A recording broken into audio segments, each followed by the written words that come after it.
The US may be considered a country of immigrants, but with political leaders here and around the world using the immigration debate to stoke fear and win votes, how much of a global threat is the rise of right-wing white nationalism?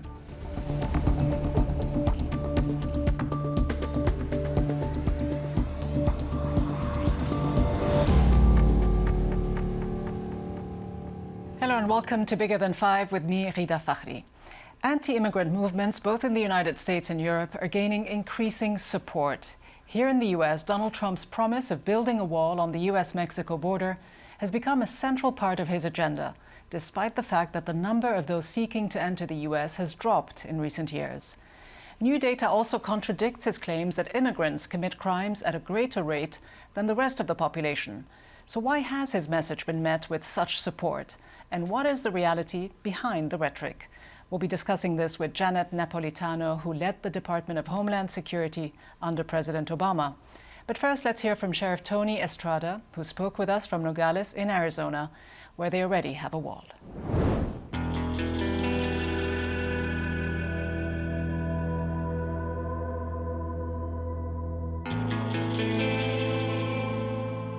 I've been in law enforcement for over 50 years.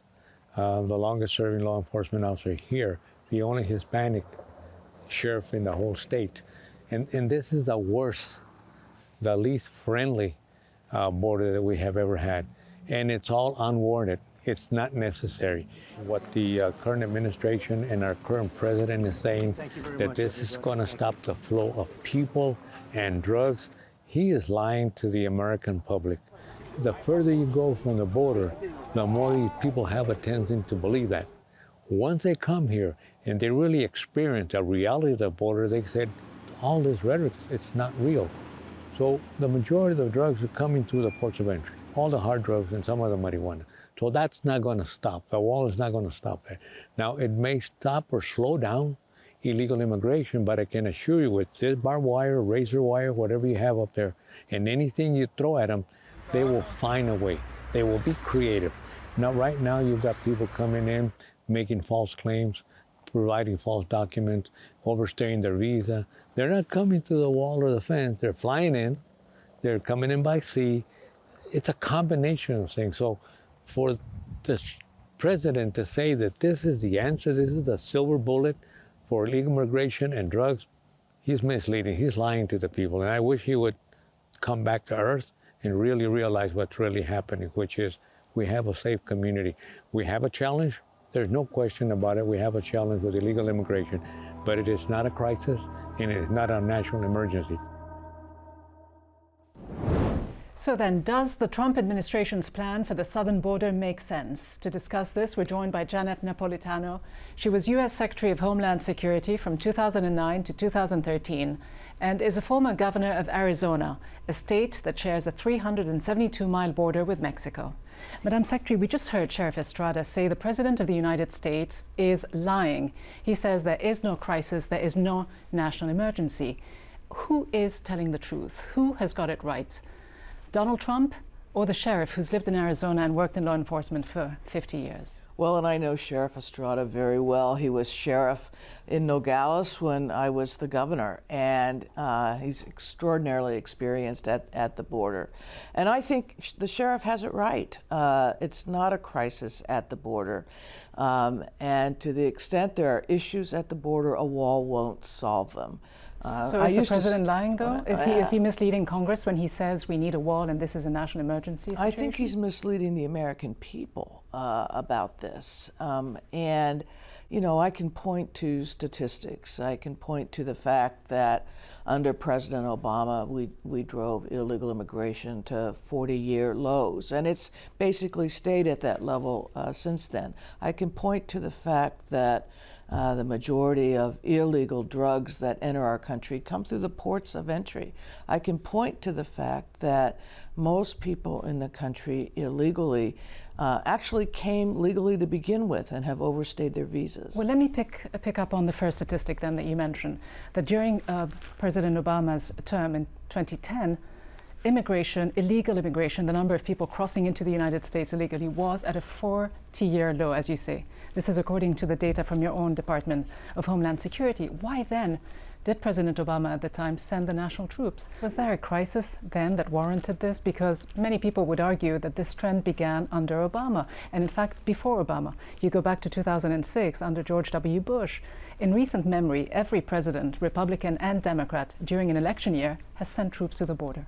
Well, the National Guard provides, a different kind of service. They're not actively patrolling the border per se. They're doing paperwork in the background. They're doing surveillance from watchtowers and then calling the Border Patrol and saying, we saw somebody. But I think that, I mean, you are militarizing the border by sending them over. You and I may differ on what's called militarizing. The National Guard is providing, as I said, some backup responsibilities. I myself, when I was the governor of Arizona, deployed some National Guard to the border. You were the first governor to do that in 2005. Was he wrong? Was the president wrong to declare a national emergency, in your opinion? He is now, and the reason he's wrong now is because the border itself has evolved since that time. And the border itself is much more secure than it was at that time. But your critics will say, Madam Secretary, that you were wrong too, that you were seeking re-election, and that's why you took this measure, that it was a politically driven move as well to win votes. I would say that I took that move to make sure that the border between Mexico and Arizona was as secure as it could be at that time. You mentioned a few moments ago that there's been continued progress in the last few years when it comes to illegal immigration. The numbers, you say, show that. Obama, though, was famously labeled the deporter-in-chief. In fact, he holds the record of the most deportations of immigrants of any president. 3 million deportations in his 8 years in office. Compare that to the total deportations during Bill Clinton's term, less than 900,000. That figure about 2 million under George W. Bush. Why did Obama deport more immigrants than anyone else? Well, because as I was saying, because the size of the enforcement staff grew. It started to grow under President Bush. The money was appropriated by Congress, but it wasn't until President Obama took office that those additional agents were actually trained and in the field. But surely I what would also matters say is that the crimes that these people had committed or hadn't. One of the things we did with Immigration and Customs Enforcement was to institute priorities as to who should be deported, because there was a long queue of people who were in procedures, in process. And so we said, look, we need to focus on those who've committed other serious crimes when they've been in the United States, or repeated serious misdemeanors, or were national security threats, or identified gang members. But that's not what happened. And, well, it is. By the time Obama left office, 90% of those who were being deported fell within those priorities. But of these 90%, 60% had committed victimless crimes. In fact, ICE's own records that I have here show that 12% only had committed violent crimes. 52% were convicted, and 47.7% had no convictions. So we're not talking about people who had committed violent crimes, except for 12% of these 90%. Right, and I would respond and say that by the time President Obama left office, 90% of those being deported fell within the priorities. Now, what's happened under President Trump is that they removed those priorities from ICE, so that anybody found in the country illegally was automatically put into deportation proceedings. And that is, to me, not good enforcement policy. The Trump administration last year faced a lot of criticism for a new so-called policy, a zero tolerance, to try to deter people from crossing the border, so separating families, essentially, families of immigrants. But some will say that, in fact, even this trend started under Obama, although there was no separation policy as such. There was a detention policy going on for a little while under Obama. I think it's important to understand the zero tolerance policy. So under President Obama, most immigration cases stayed within the civil side of the justice system. They were subject to administrative deportation. under President Trump and then Attorney General Sessions, they changed that policy to say that anybody caught in the country illegally would be put into criminal proceedings. And that's what causes the separation between parents and children. And I would say that under President Obama, there were rare instances where children were separated from adults they were traveling with, usually because the adults they were traveling with were not family members. There were suspicions of human trafficking and other nefarious activity. But it wasn't a policy of the administration. It wasn't a policy, but do you accept that under President Obama, a lot of these families were finding themselves in detention for many weeks, some of them for months, and that stopped when the courts stepped in and said this cannot go on, and that in fact President Trump is actually reaching into the playbook of his predecessor, trying to do the same thing, trying to get the courts to allow him to continue this unlimited detention? Yeah, I would say because President Trump would Obama. be very surprised to hear that he was imitating President Obama. But on this, do you think, is that what he's trying to do? Because that's what happened under Obama, wasn't it? That the court stepped in to stop this policy. Under President Obama, there was detention, but families were kept together. And the court stepped in to say, well, you can do that, but you can only do it for so long. An entirely, to my mind, appropriate judicial ruling. Under the zero tolerance policy, where all of a sudden now you've got the criminal courts involved and assistant U.S. attorneys, criminal prosecutors involved, that results in really automatic separation from the get-go of families with children. And that was what was so wrong with it. Secretary Napolitano, thank you very much indeed. Thank you. So has the Trump administration's so-called zero tolerance policy discouraged immigrant families from coming into the United States? We went to the southern border in Arizona to find out whether fewer people are attempting the dangerous journey to the U.S.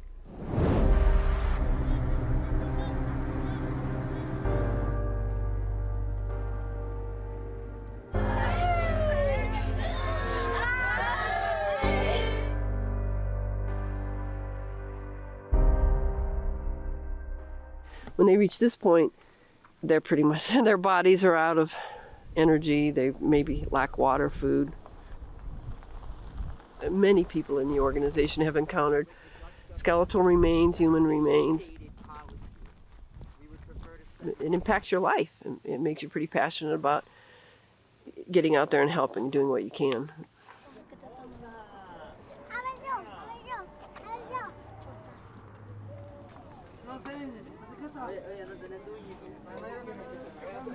Bueno, vamos a ver, brincamos a Méndez. Emilio. Entonces, no puedo regresar yo a Nicaragua porque significa cárcel. Nuestros nombres están en la Policía Nacional. Nos catalogan por pensar diferente como terrorista. Ellos nos dicen golpista y nos dicen imperialista. Porque ellos dicen que nosotros somos imperialistas porque es Estados Unidos quien quiere quitar el gobierno de Daniel Ortega, que es el régimen. Yo no vengo a pedir clemencia, yo no estoy pidiendo alimentación, sino protección, que me regresen mi valor como persona. Por eso estamos hoy aquí.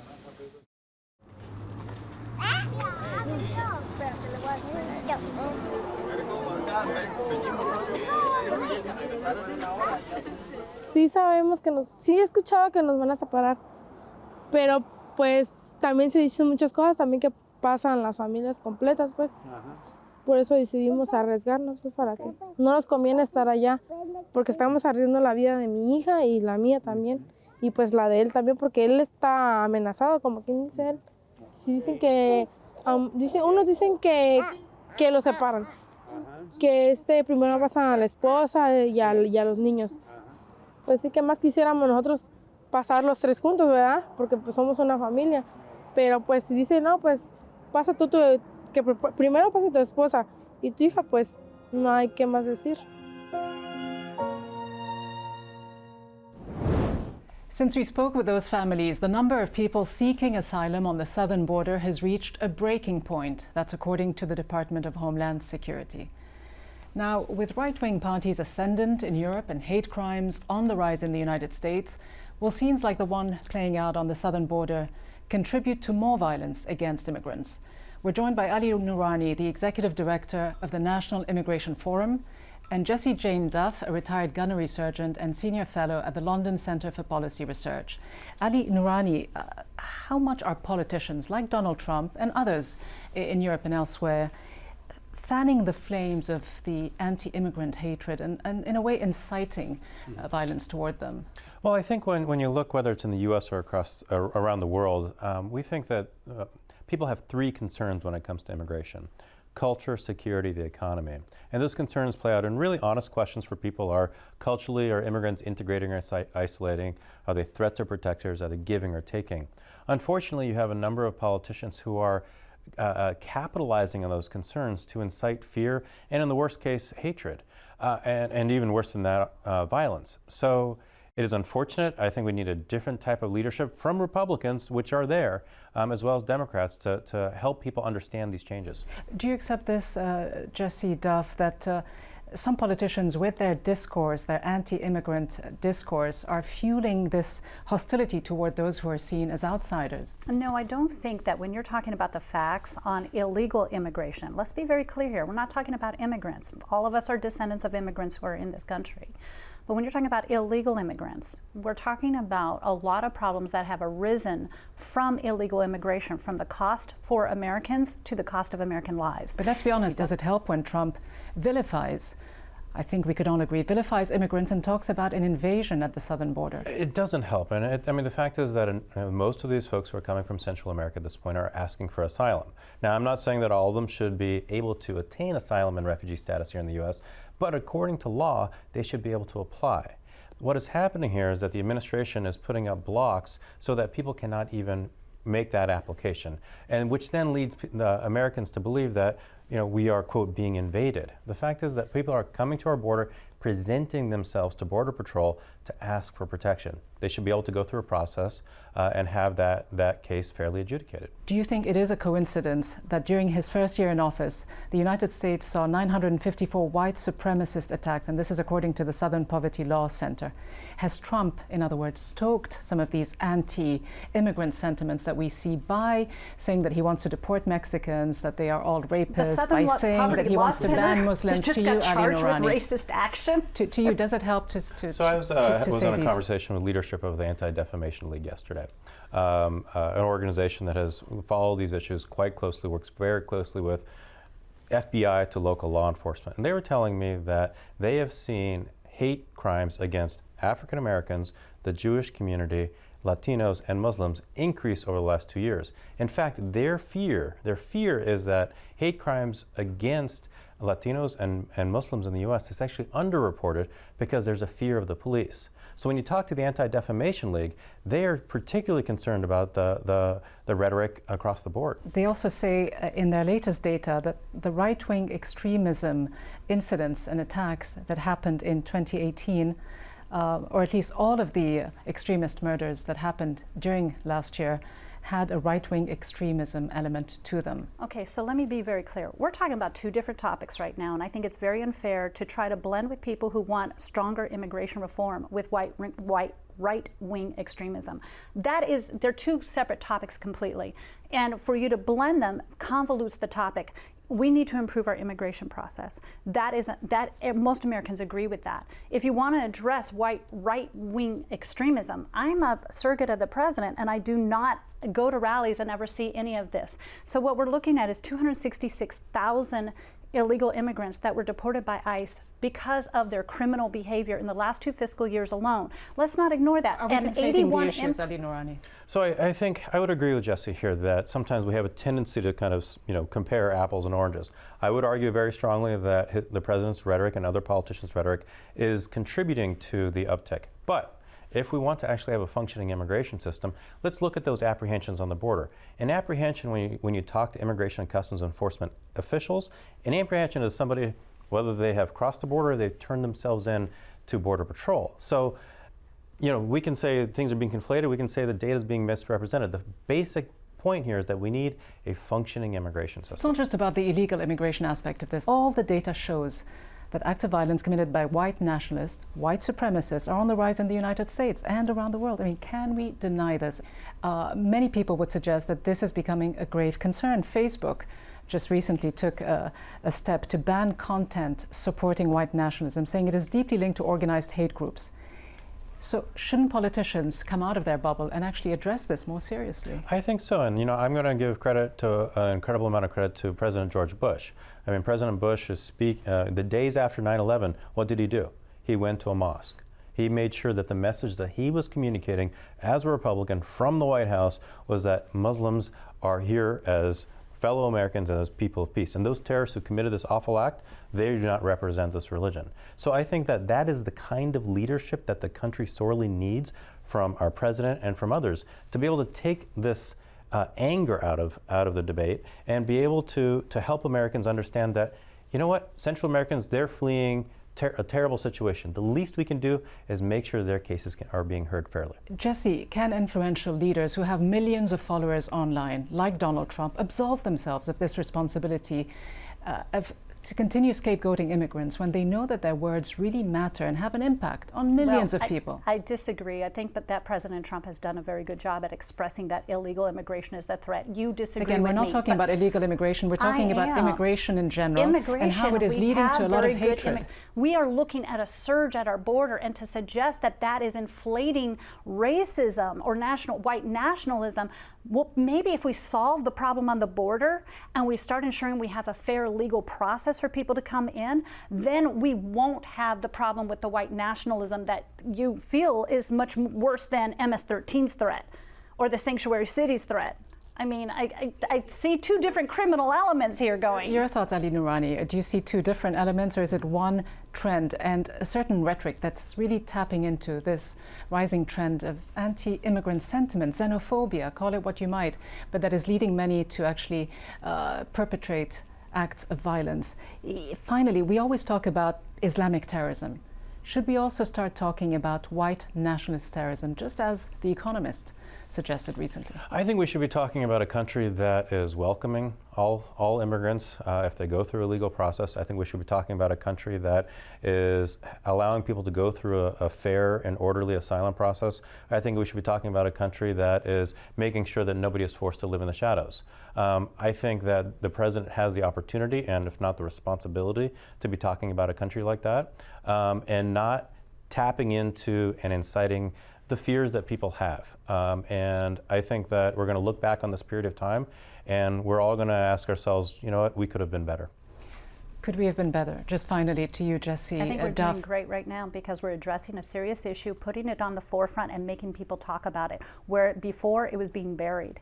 And I think that is important. And if President Trump is getting people to engage on this topic, that is a win for everyone. Should he also be clearer then when an attack is perpetrated by a white nationalist, as was the case, and he was a self-described white nationalist, as was the case in New Zealand against people at a place of worship, whether it be Muslims or in a synagogue in Pittsburgh, as happened here in the United States last year? Should he be clearer? Should he condemn these acts, not just as horrible, evil acts? Should he condemn them as terrorist acts? It sounds to me like you're never going to be satisfied should because he know? It's a very specific question. Yes, he said they were evil your specific question is you want him to say language that you approve of. He it's language that he would have act. used. It is language he would have used if it had been perpetrated by a Muslim, let's face it, or an immigrant. If it was Islamic-based terrorism, that has been exactly what George Bush used to speak of George Bush. Also, when he was in that mosque, over his left shoulder was the director of care, which is tied to Hamas. So we have to be careful about assuming that everyone is on the right path with things.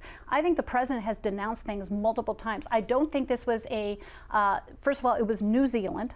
And to sit here and suggest that he influenced a man in New Zealand to cause this terrorist act is irresponsible by the media entirely. That'd be like me deciding to go out and murder people and go after Barack Obama and now blame him. That is just not quite. even a I think logical... today with the world of the internet, I think it becomes very easy for people across the world to influence each other. Your final thoughts, Ali Nurani? I think, at this point, the fact is that we need, this is a complicated problem that needs a complicated solution. We need better rhetoric and better leadership from Congress, Republicans and Democrats, and the White House to call out nationalist terrorist incidents regardless of who perpetrates them. And we need Congress to actually update our immigration system. I mean, the fact is that the president is on the verge of taking away work authorization from 90,000 people who are legal immigrants. So there's a little bit of dissonance here where the president may talk about illegal immigration, but so many of his actions actually harm and undermine legal immigration. Ali Nurani, Jesse Duff, thank you both very much. Thank you.